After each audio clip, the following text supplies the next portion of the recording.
I teach 9th and 11th grade English, either at the IB level or English as a second language. I actually came into college, knew I wanted to study English, but definitely didn't want to be a teacher. And I thought that was the last thing that I wanted to do. But then I did a semester abroad in Spain, where I learned Spanish through immersion, and I just fell in love with language teaching. I was like, man, I would love to be able to do this in English.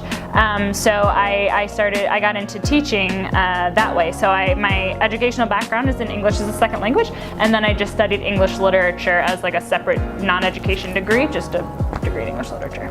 She's a very incredible teacher, and she's very energetic. Like a lot of the teachers I have, like other than Miss Gilliam, are very like cut and dry, here's the information, but Miss Gilliam really like works on like engaging you and what's going on and like trying to figure out what you think about it. I really try to make the content relevant. If we're reading, you know, the Odyssey, this ancient Greek text, or the Catcher in the Rye that was written, you know, in the 40s, or something like any spectrum, any cultural background, how we can make it relevant to our experience as people, how we treat others, the things that are part of the human experience that we find in these works, and how we can apply those to ourselves. She's very good at understanding that things go wrong, and that we kind of have other lives. Like, she understands that we can't spend 1 week on an essay, and she gives us more time.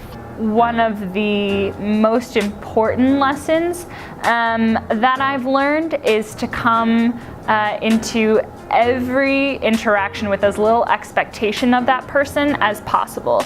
I'm constantly surprised by how unique and individual each student is, and what wonderful insights that they have, and I never want to come in with the expectation that they can't teach me anything. I never want to come in with the expectation that I know more.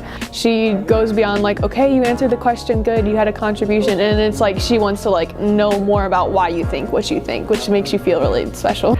I really enjoy the fact that I get to walk alongside so many wonderful minds at such an interesting time in their life, and I get the privilege of spending a day with them for a whole year. Just a little conclusion, Miss Gilliam is an amazing teacher, and I wish everyone would have her. Love Miss Gilliam.